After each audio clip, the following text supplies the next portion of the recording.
নমস্কার বন্ধুরা, AJP creation with রান্নাঘরে আপনাদের সকলকে স্বাগত জানিয়ে শুরু করছি আরও একটি নতুন পর্ব। আজ আরও একটি মজাদার নতুন ইন্টারেস্টিং রেসিপি নিয়ে হাজির হয়েছি আপনাদের সামনে। আজ আমি বানাবো ভাটুরার রেসিপি। চলুন তাহলে আর বেশি দেরি না করে রেসিপিটি শুরু করা যাক। রেসিপিটি শুরু করার আগে প্রত্যেকবারের মতো আপনাদের কাছে একটাই অনুরোধ, ভিডিওটা একটু স্কিপ না করে শেষ পর্যন্ত দেখতে থাকুন এবং রেসিপিটি ভালো লাগলে অবশ্যই একটা লাইক করে চ্যানেলটিকে সাবস্ক্রাইব করে রাখার অনুরোধ রইল। ভাটুরা রেসিপিটি বানানোর জন্য আমি এখানে কিছুটা ময়দা নিয়ে নিয়েছি। ময়দাটা প্রথমে কিন্তু মেখে নেব। তার জন্য আমি এখানে প্রথমে ময়দার মধ্যে দিয়ে দিচ্ছি একটু সুজি। আমি এখানে 500 গ্রাম ময়দার জন্যে 150 গ্রামের মতো কিন্তু আমি এখানে সুজি দিয়ে দিয়েছি। তারপর আমি এখানে ময়দাটা মেখে নেওয়ার জন্য আরও উপকরণ দিয়ে দিচ্ছি চিনি, দিয়ে দিচ্ছি 1 চামচ বেকিং পাউডার, তারপর দিয়ে দিচ্ছি 1 চিমটি বা হাফ চামচের থেকে একটু কম বেকিং সোডা, তারপর দিয়ে দিলাম স্বাদ মতো একটু নুন, দিয়ে দিচ্ছি সাদা তেল,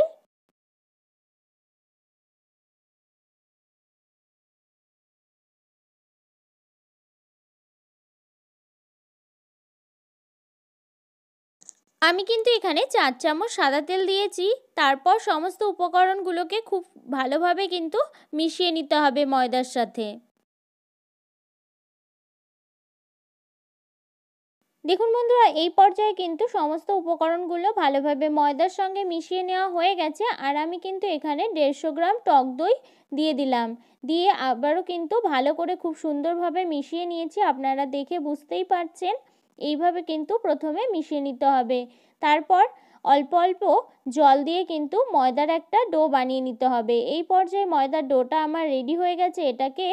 এবার এটার উপর সাদা তেল দিয়ে দেব, দিয়ে তারপর কিন্তু এটাকে 1 ঘন্টার জন্য ঢাকা দিয়ে রেস্টে রেখে দেব। বাড়িতে যদি একবার এইভাবে ভাটুরার রেসিপি বানানো হয় তাহলে কিন্তু ঠিক দোকানের মতো হবে একদম। এবার একটা ভিজে কাপড় দিয়ে কিন্তু এটাকে ঢেকে রেখে দিলাম। দেখুন বন্ধুরা, ঢাকাটা কিন্তু এই পর্যায়ে আমি খুলে নিয়েছি। দেখুন কতটা ফুলে উঠেছে এটা। সমস্ত কিছু কিন্তু খুব সুন্দরভাবে সেট হয়ে গেছে। এই ময়দাটাকে কিন্তু আরও একবার এবার মেখে নেব। মেখে নেওয়ার পর তারপর কিন্তু লেচি কেটে নেব।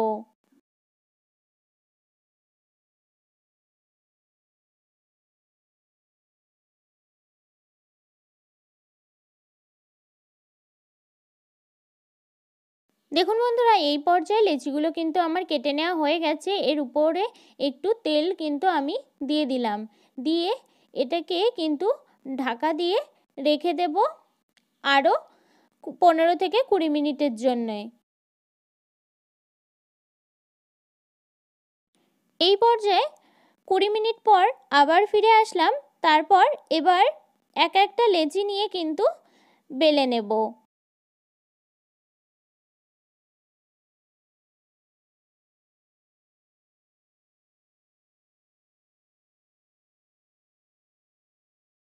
লেচিটাকে কিন্তু ডিম্বাকৃতি করে বেলে নিতে হবে।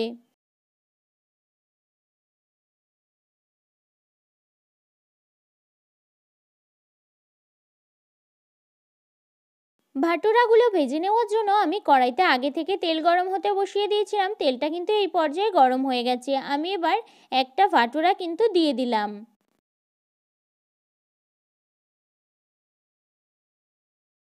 তারপর এটাকে কিন্তু খুব সুন্দরভাবে ভেজে নিতে হবে। এইভাবে করে কিন্তু হালকা একটু চেপে দিতে হবে, তাহলেই কিন্তু ভাটুরাগুলো খুব সুন্দরভাবে ফুলে উঠবে।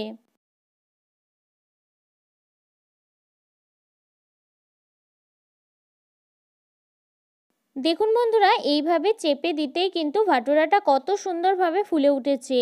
এইভাবে করে কিন্তু ভাটুরাগুলো বানিয়ে নিলে এইভাবে ঠিক দোকানের মতো ফুলবে আর খুব সুন্দর হবে খেতে। দেখুন বন্ধুরা, এই পর্যায়ে কিন্তু একটা ভাটুরা আমার খুব সুন্দরভাবে ভেজে নেওয়া হয়ে গেছে। বাকি ভাটুরাগুলোও একইভাবে বেলে নিয়ে তারপর ভেজে নেব।